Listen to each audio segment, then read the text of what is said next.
Hi everybody, welcome to Bite Size Blake. Through this series, I just want to say a couple words, talk to my people, and do some fun things. And a fun thing we're going to do today is go through my Spotify top songs of 2020. Just making assumptions here. I think my top 10 might consist of mostly Chromatica, and there possibly might be one Miranda Cosgrove song in there. Also, when picking out this outfit, it did look a little bit scary to me just because it has a lot of satanic symbols on it. So I decided to level out the playing ground by adding this Lizzie McGuire earring just to make it a little softer. I just keep talking. I think I should just do it. Should I do it? I'm just gonna do it. Whew. Okay. Oh, it's freaking Stupid Love. That's not even shocking at all. Make it stupid! When Stupid Love came out, I was at work. This was right on the brink of the pandemic shutting down everything. Mask up! My heart's like racing right now listening to Stupid Love because let me tell you, this song gave me all the Gaga vibes that I needed. It gave me everything about her that I love. It sounded so uplifting and so happy. It made me want to dance. Yes. Like this bitch is changing. New outfit. Yes. I can't see anything. Woo! You better all really love me after this. It was the beginning of the Chromatica era. Gaga was gone for such a long time. I think this was right off Star is Born. So we were really waiting for Gaga to go back to her pop roots. I remember the song actually leaked and I was definitely listening to it on the train, on my way to work, because it came out with a visual. It came out with tour dates. It came out with merch. A lot of merch that took a lot of my money. Overall, the song was such a great return to pop music for Lady Gaga, and it will make you happy if you listen to it, so give it a chance, because if you want to wiggle, look no further. I want your stupid love. I gotta turn this up. All I ever wanted was love.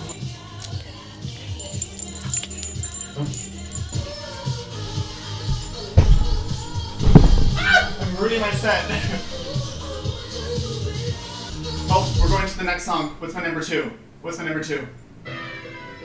Sour Candy! This top 10 might be just Chromatica. So I spilled my tea. Is a cushion from World Market. Oh my god, I made it worse. That is the impact of Stupid Love.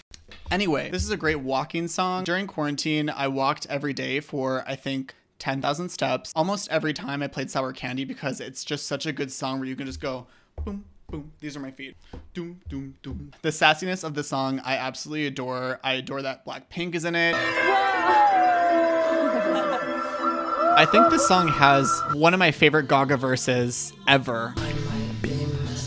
But I know what's up. You want a real taste? At least I'm not. The amount of times this year that I've gone, Sour Candy has been a little bit too much, but not enough. That'll make your bussy bop. Bussy boppin'. Good time. Sour Candy. Sour Candy. Let's go, hopefully, to the next song, which isn't Lady Gaga, but I can't really make any guarantees. I'm nervous. I hope this just isn't Chromatica. Fuck!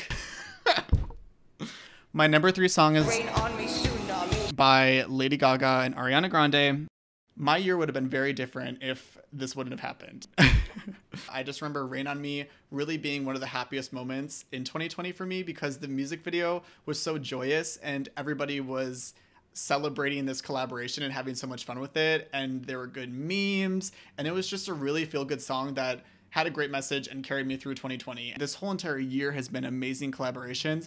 This one was definitely a standout. To see the way that Gaga and Ariana interacted with each other was so like mother-daughter to me. I wanted to stay. Listen to your mom. Oh my god, you're 2 days older than me. You have a scratch on your face. You can't get infected before the video.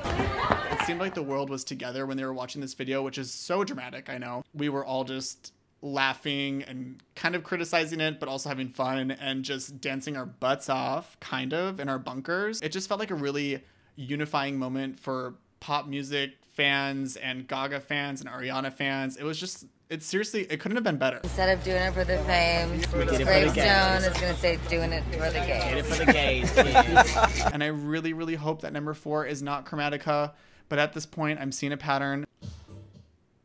So my number 4 song is 911 by Lady Gaga. Is this true? Oh, Look. you know what? I don't It it looks an awful lot like that, doesn't it? Doesn't it? I love how this song is a little bit reminiscent or resembles Bad Romance, and I think it's very, very uniquely Gaga. I think Rain on Me and Stupid Love were a little bit more mainstream, and 911 was definitely a little bit riskier, and it paid off. And the message of the song is super important about mental health and, you know, staying on balance, but also like battling your own personal demons, because sometimes your biggest enemy, it can be you. Put it in a piece of art, express it, and let it go. I can make it work with that. This is a true gimp outfit. So Love it. it's designed to suffocate you. It will. But for the Let me gays, go and make sure exactly what I'll it do goes. anything. Yeah. We're gonna come in and do an insert. I have one more thing to say about this.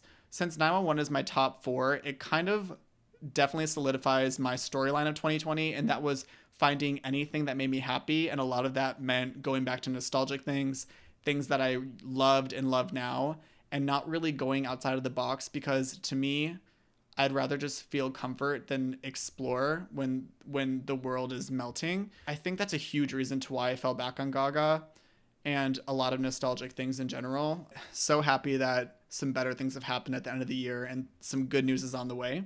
So let's move on and hope for something a little bit different. I'm shook. Okay, so my 5th most listened to song is Free Woman. If I'm learning anything from this, is that I need to switch it up a little bit. And I have been switching it up.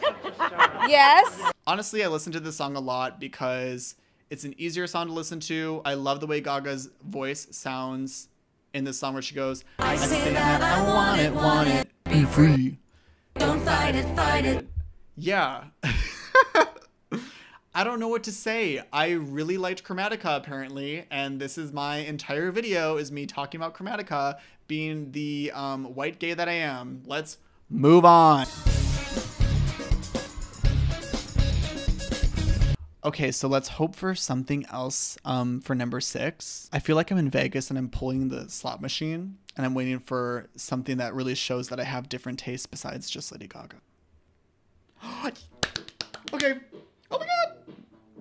So finally, here we are at number 6. Hilary Duff, RAC, Never Let You Go. Turn around and back on each other. Singing is so hard, by the way. I don't know if anybody knows that song, but I promise if you heard it, you would know. I actually don't know who is the original person that made this song. That's not the song. I'll never let you go. Okay, that's not the song either. What? Third Eye Blind?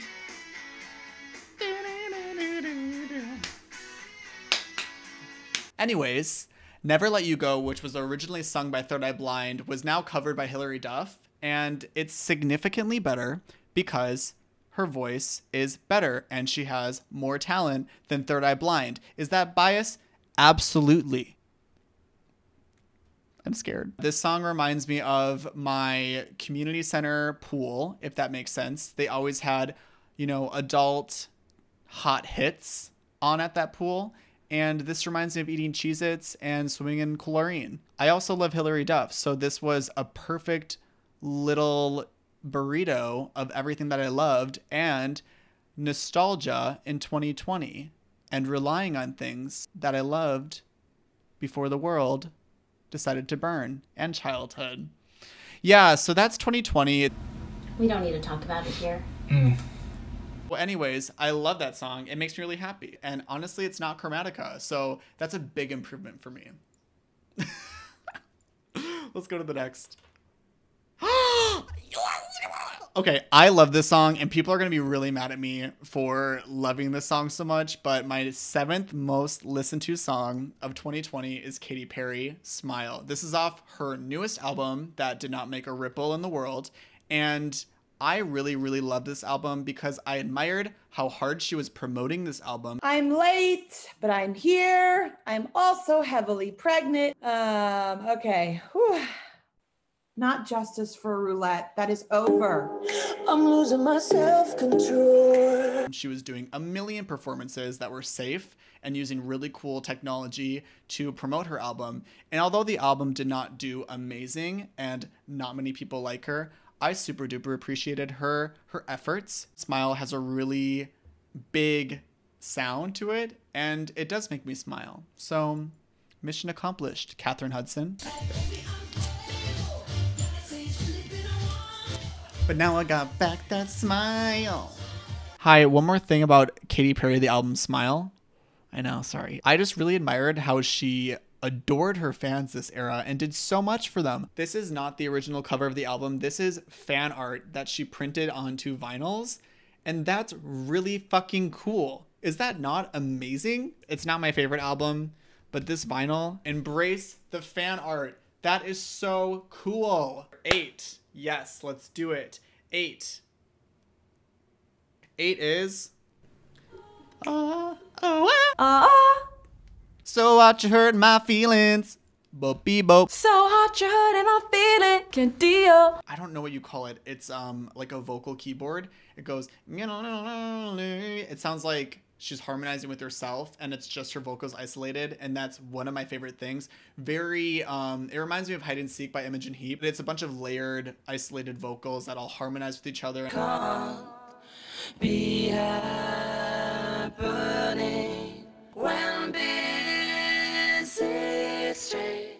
Any song that does that, I promise you, I will instantly cling on to, because it's just something that is, you know, it's a little fetish for me. It kind of reminds me of Imogen Heap and Dancing on My Own, Robin, if they came together and made a song. Also, this cover art is really cool. Next song is song number 9. Definitely number 9. Okay, let's see if it's not a Lady Gaga song. Let's hope. Okay, so it's a Lady Gaga song. We'll be right back. But this is also off Chromatica. So the song Replay, which is off Lady Gaga's Chromatica, samples Diana Ross's It's My House and I Live Here.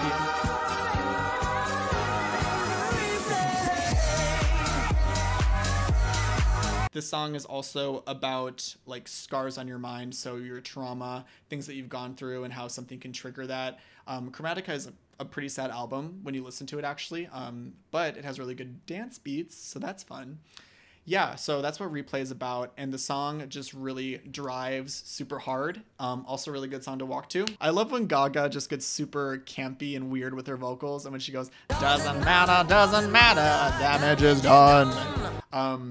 I mean, you can't top it. You really can't top it. Was that number 9? That was number 9. Let's go to number 10. Woo! Okay. Beep, beep, beep, beep, about to detonate. I don't. Okay, so anyways, my 10th song, which honestly, if you reversed it, could be my number 1 song of 2020.